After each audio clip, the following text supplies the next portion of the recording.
আসসালামু আলাইকুম। দেশ এবং দেশের বাইরে ঠিক এই মুহূর্তে যে যেখান থেকে আমার এই ভিডিওটি দেখছেন বা শুনছেন, তাদের সবাইকে জানাচ্ছি আন্তরিক শুভেচ্ছা। আমি আজকে আপনাদের সামনে একটি গল্প নিয়ে এসেছি। তো আজকের গল্প অলৌকিক এবং ভৌতিক গল্প নিয়ে এসেছি, ভয়ঙ্কর একটি গল্প। আজকের গল্পের টাইটেল হচ্ছে জামাল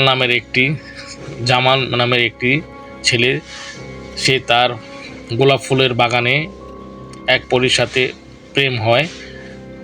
তারপরে তার জীবনে ঘটে যায় এক অলৌকিক এবং ভয়ঙ্কর ঘটনা। তো আমি জামালের মতো করে বলছি ঘটনাটি। জামালের জীবনের ভয়ঙ্কর রহস্যময় ঘটনা, ঠিক আছে? আজকের গল্পের টাইটেল। তো আমি মোহাম্মদ জামাল, আমি জামালপুরে বসবাস করি। আজ আমি আপনাদের কাছে আমার জীবনের এমন একটি ঘটনা শেয়ার করতে যাচ্ছি, যেটা শুনলে হয়তো বা অনেকে বিশ্বাস করতে চাইবেন না, কিন্তু আমি নিজের জীবনে যা দেখেছি, যা অনুভব করেছি, সেটাই আজ আমি আপনাদের বলছি। আমার জীবনে সেই ঘটনাটা শুরু হয়েছিল আমাদের বাড়ির একটা শুকনো উঁচু জমির থেকে। আর সেই জমিতে আমি যখন গোলাপের বাগান তৈরি করি, তখনও আমি জানতাম না সেই গোলাপের বাগান একদিন আমাকে এমন এক জগতের দরজা খুলে দেবে, যে জগতের অস্তিত্ব সম্পর্কে আমি আগে শুধু গল্পেই শুনেছিলাম। তো আমি আমার পরিবার সম্বন্ধে কিছু আপনাদেরকে বলেছি।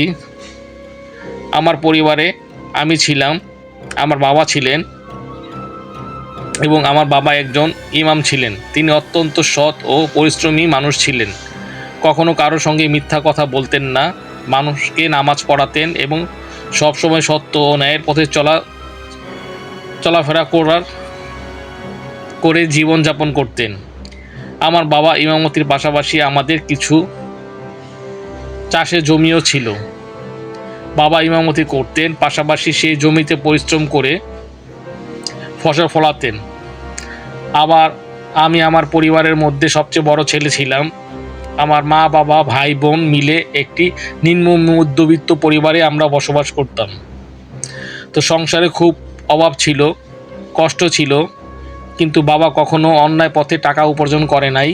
তিনি সবসময় বলতেন, আল্লাহ বলেছেন অল্প হলেও হালাল রোজগার করে জীবনযাপন করার জন্য।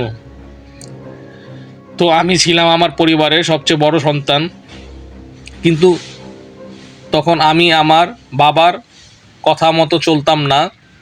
আমি ছিলাম খুব দুষ্ট এবং বেপরোয়া। বাবা ভোরে ঘুম থেকে উঠে জমিতে কাজ করতে যেতেন, কিন্তু আমি তার সঙ্গে কাজ করতে যেতাম না। আমি এলাকার কিছু বাজে ছেলেদের সঙ্গে আড্ডা দিতাম, তাদের সঙ্গে চলাফেরা করতাম। এক সময় সেই বখাটে ছেলেদের সঙ্গে আমি মিশে সিগারেট খাওয়া শুরু করে দিলাম। তো আমি এভাবে সিগারেট খাইতাম, বাজে ছেলেদের সাথে আড্ডা দিতাম। তো সিগারেট কেনার জন্য টাকা দরকার হতো, তাই প্রায় বাড়িতে টাকা চাইতাম। বাবা টাকা দিতে না পারলে রাগ করতাম, মায়ের সঙ্গে অনেক সময় খারাপ ব্যবহারও করতাম। আমি তখন বুঝতেই পারিনি আমার বাবা মা আমার জন্য কতটা কষ্ট পাচ্ছেন। একদিন মা আমাকে অনেক বোঝালেন। তিনি কাঁদতে কাঁদতে বললেন, জামাল, তুই আমাদের বড় ছেলে। তোর বাবা সারাদিন ইমামতি করে আর বাড়িতে এসে জমিতে কাজ করতে যায়। তুই যদি বাবার একটু সাহায্য করতি, আমাদের কষ্টটা কিছুটা কমতো। মায়ের কথাগুলো আমার হৃদয়ে গিয়ে লাগলো। সেদিন রাতে আমি অনেক ভাবছিলাম। আমি বাবার কাছে গিয়ে বললাম, বাবা, আমি আপনার সঙ্গে কাজ করতে চাই। বাবা অনেক অবাক হয়ে আমার দিকে তাকালেন। আমি বললাম, সত্যি বাবা, আমি আপনার সাথে কাজ করতে চাই। আমাদের বাড়ির যে উঁচু ভিটাটা আছে, সেখানে আমি চাষ করব। বাবা বললেন, ওই জমিটা তো শুকনো আর উঁচু, সেখানে কিভাবে চাষ করবি? আমি বললাম, বাবা, আমি সেখানে গোলাপ ফুলের চাষ করব।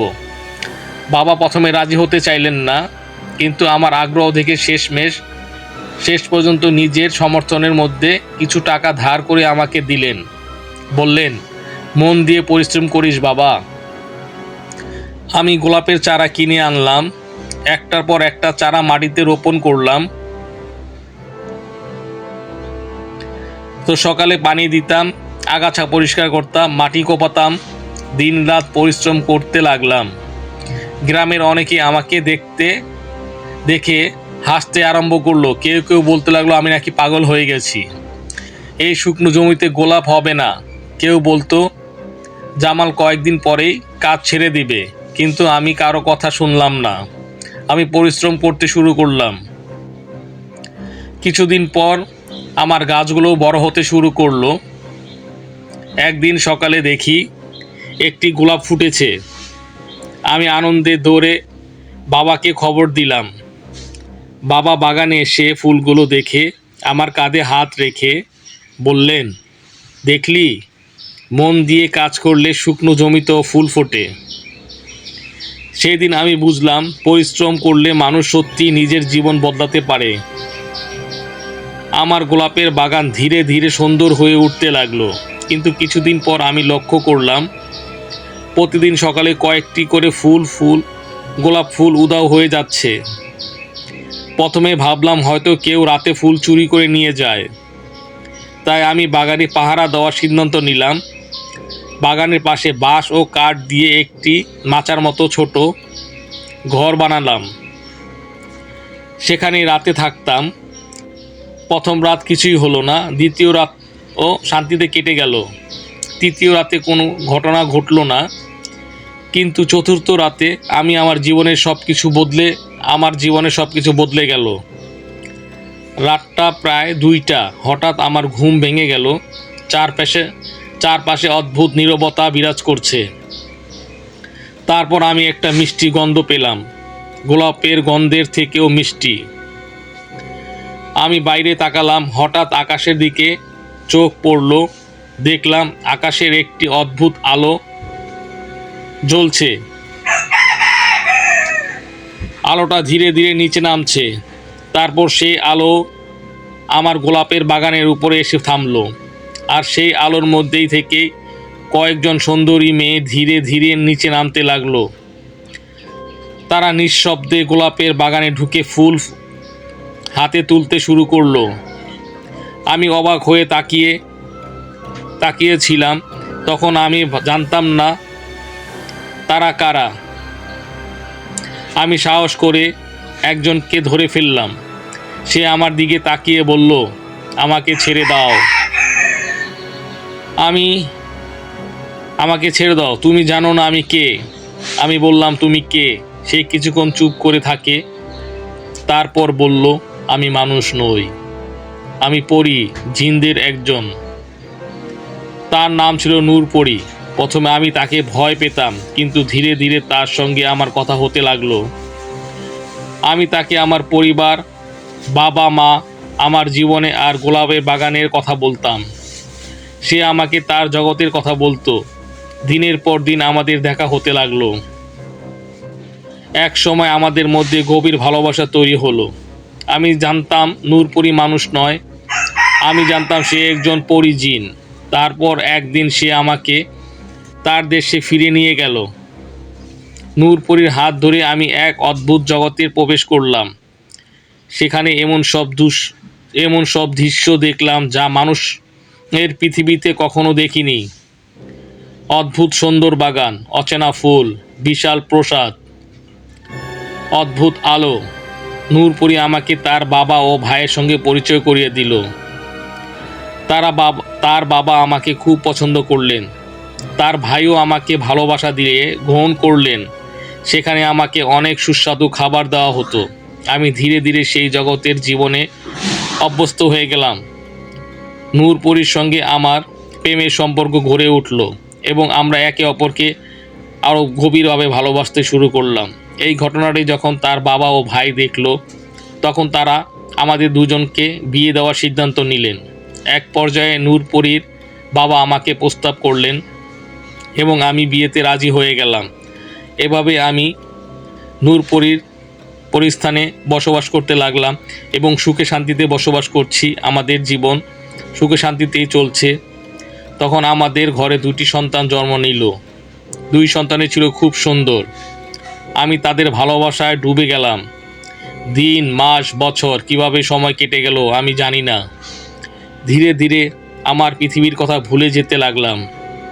কিন্তু একদিন হঠাৎ আমার মায়ের কথা মনে পড়ল, বাবার কথা মনে পড়ল। আমার বুকের ভিতরটা কেঁদে উঠল। আমি নূরপরীকে বললাম, আমাকে আমার দেশে নিয়ে চলো, আমি আমার মা বাবাকে দেখতে চাই। নূরপরী কিছুক্ষণ চুপ করে থাকলো। তারপর সে বলল, তুমি যদি তোমার দেশে যাও তাহলে হয়তো আর কখনো আমার কাছে ফিরে আসতে পারবে না। আমি বললাম, আমি তোমাকে ছেড়ে যেতে চাই না, কিন্তু আমার মা বাবাকেও ভুলে থাকতে পারবো না। নূরপরী আমার দিকে তাকিয়ে রইল। তারপর হঠাৎ মৃদু হাসলো এবং বলল, জামাল, আমি তোমাকে পরীক্ষা করছি। আমি দেখতে চেয়েছিলাম তুমি তোমার মা বাবাকে ভুলে গেছো কিনা। তুমি তাদের ভুলে যাওনি। আমি অবাক হয়ে তার দিকে তাকালাম। নূরপরী আমাদের দুই সন্তানকে কাছে টেনে নিয়ে বলল, ঠিক আছে, আমিও তোমার সঙ্গে তোমার দেশে যাব। আমি তার হাত ধরে বললাম, তুমি সত্যি আমার সঙ্গে যাবে? সে বলল, তুমি যেখানে থাকবে সেখানেই আমার ঘর। আমরা চারজন মানুষের পৃথিবীতে ফিরে আসার জন্য প্রস্তুত হলাম। নূরপরী আমার দুই সন্তানকে সঙ্গে নিল। আমি তার হাত ধরলাম। হঠাৎ চারপাশে অদ্ভুত বাতাস শুরু হলো। সব কিছু অন্ধকার হয়ে গেল। মনে হলো আমার বাতাসের ভিতর দিয়ে উড়ে যাচ্ছি। আমরা বাতাসের ভিতর দিয়ে উড়ে যাচ্ছি। কিছুক্ষণ পর পায়ের নিচে মাটির স্পর্শ পেলাম। চোখ খুলে দেখি আমি আমার সেই গোলাপের বাগানের পাশেই দাঁড়িয়ে আছি। আমি মাটিতে হাত রাখলাম, চোখে পানি চলে এলো। আমি বললাম, আমি ফিরে এসেছি। নূরপরী আমার পাশে দাঁড়িয়েছিল। আমাদের দুই সন্তান আমাদের সঙ্গেই ছিল। তারপর আমরা বাড়ির দিকে হাঁটতে শুরু করলাম। বাড়ির দরজায় গিয়ে আমি ধাক্কা দিলাম। ঠক ঠক ঠক। ভিতর থেকে মায়ের কণ্ঠ। কে? আমি চাপা গলায় বললাম, মা, আমি জামাল। দরজা খুলে গেল। মা আমাকে দেখে প্রথমে কিছুই বলতে পারলেন না। তারপর দৌড়ে এসে আমাকে জড়িয়ে ধরে কাঁদতে লাগলেন এবং বললেন, তুই এতদিন কোথায় ছিলি বাবা? আমি মাকে জড়িয়ে ধরে বললাম, মা, আমি ফিরে এসেছি। তারপর মা আমার পিছনে দাঁড়িয়ে থাকা নূরপরী ও দুই সন্তানকে দেখলেন। তিনি অবাক হয়ে বললেন, ওরা কারা? আমি বললাম, মা, এ নূর আমার স্ত্রী, আর এ আমাদের দুই সন্তান। কিছুক্ষণ পর বাবা এলেন। তিনি আমাকে বুকে জড়িয়ে ধরলেন। তারপর নূরের দিকে তাকিয়ে থাকলেন। তবে সেদিন আমার নূরকে আসল পরিচয় গোপন রাখতে বললাম। সেদিন রাতেই সবাই ঘুমিয়ে পড়ল। আমি, নূরপরী আর আমাদের দুই সন্তান একই ঘরে ছিলাম। রাত প্রায় 3টা। হঠাৎ ঠক ঠক ঠক জানালায় শব্দ হলো। আমি উঠে বসলাম। জানালার কাছে তাকিয়ে দেখি একটা বিশাল হাতের ছাপ। নূরপরী সঙ্গে সঙ্গে বুঝে গেল। সে ফিস ফিস করে বলল, ওরা আমাদের খুঁজে পেয়েছে। আমি জানালার বাইরে তাকালাম। গোলাপের বাগানের অন্ধকারে তখন দেখা গেল 7টি কালো ছায়া। নূরপরী আমার হাত ধরে বলল, জামাল, ওরা আমাদের জগতের 7জন শক্তিশালী জিন। আমি বললাম, ওরা কি চায়? নূরপরী বলল, ওরা আমাকে আর আমাদের সন্তানদেরকে ফিরিয়ে নিতে এসেছে। হঠাৎ দরজায় প্রচণ্ড শব্দ হলো। থাম। বাবা বাইরে থেকে জিজ্ঞেস করলেন, জামাল, কি হয়েছে? আমি দরজা খুললাম। বাবা ঘরে ঢুকলেন। তার হাতে কোরআন শরীফ। জানালার বিশাল হাতের ছাপ দেখে তিনি অবাক হয়ে গেলেন। বললেন, এটা মানুষের হাতের ছাপ নয়। আমার মাও ঘরে এলেন। তিনি দুই সন্তানকে স্পর্শ করতে অবাক হয়ে বললেন, বাচ্চাদের হাত এত ঠান্ডা কেন? আমরা আর সত্যিটা গোপন রাখতে পারলাম না। নূরপরী আমার মা বাবা পায়ের সামনে দাঁড়িয়ে তারপর শান্ত গলায় বলল, আমি আপনাদের কাছে ক্ষমা চাইছি। আমি মানুষ নই, আমি একজন পরী জিন।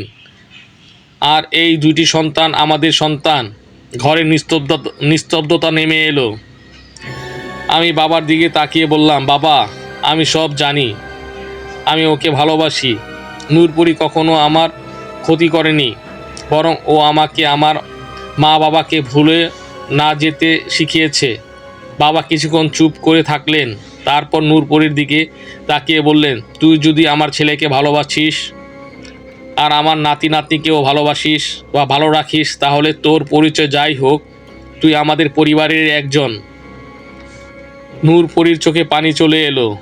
মা এগিয়ে এসে তাকে জড়িয়ে ধরলেন, বললেন, তুই আমার ছেলের স্ত্রী, আজ থেকে তুই আমার মেয়ের মতো। নূরপুরি কান্নায় ভেঙে পড়ল। আমাদের দুই সন্তান দৌড়ে এসে দাদিকে জড়িয়ে ধরল। মা তাদের বুকে টেনে নিয়ে বললেন, তোমরা আমার নাতি নাতনি, তোমাদের কোনো ভয় নেই। কিন্তু বাইরে তখনও সেই 7টি ছায়া, তারা বাড়ির চারপাশে ঘুরছিল। হঠাৎ দরজা কেঁপে উঠল। নূরপুরি আমাদের সন্তানদের নিজের পিছনে দাঁড়া করালেন। আমি তার পাশে দাঁড়ালাম। সে বলল, আজ ওদের সঙ্গে শেষবারের মতো মোকাবেলা করতে হবে। বাবা কোরআন শরীফ হাতে নিয়ে দোয়া পড়তে শুরু করলেন। নূরপুরি চোখ বন্ধ করল। তার চারপাশে অদ্ভুত আলো ছড়িয়ে পড়ল। 7টি ছায়া ধীরে ধীরে আমাদের দিকে এগিয়ে এলো। নূরপুরি জোরে বলল, এই পরিবার এখন আমার পরিবার, ওদের কোনো ক্ষতি করতে দেব না। হঠাৎ চারপাশ আলোয় ভরে গেল। 7টি ছায়া একে একে পিছিয়ে যেতে লাগলো। শেষ পর্যন্ত তারা অন্ধকারের মধ্যে মিলিয়ে গেল। শেষ ছায়াটি মিলিয়ে যাওয়ার আগেই শুধু বলল, তোমাকে আর আমরা নিতে পারবো না। তারপর সব কিছু শান্ত হয়ে গেল। পরদিন সকালে আমি ঘুম থেকে উঠে গোলাপের বাগানে গেলাম।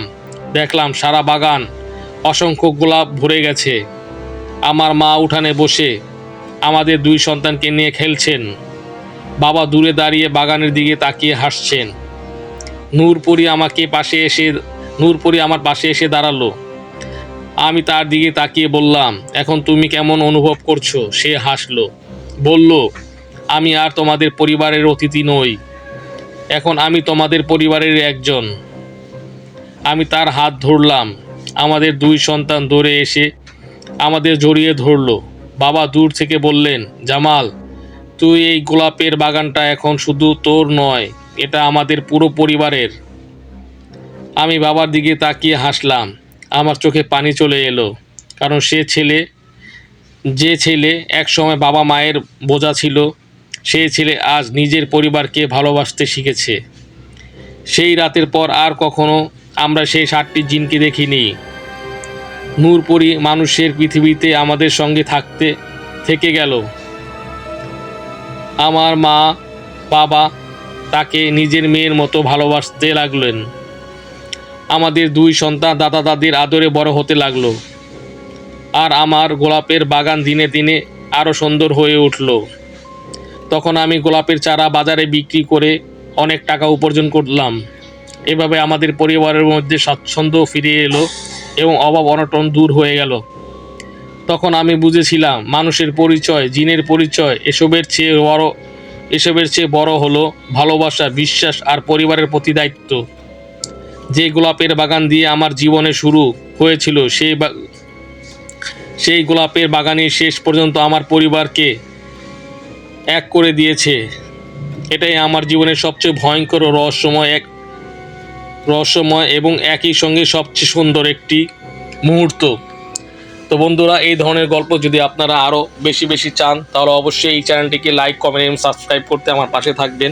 পরবর্তীতে এই ধরনের গল্প পাওয়ার জন্য আমাকে মোটিভেশন করবেন। তো ভালো থাকবেন। Thank you.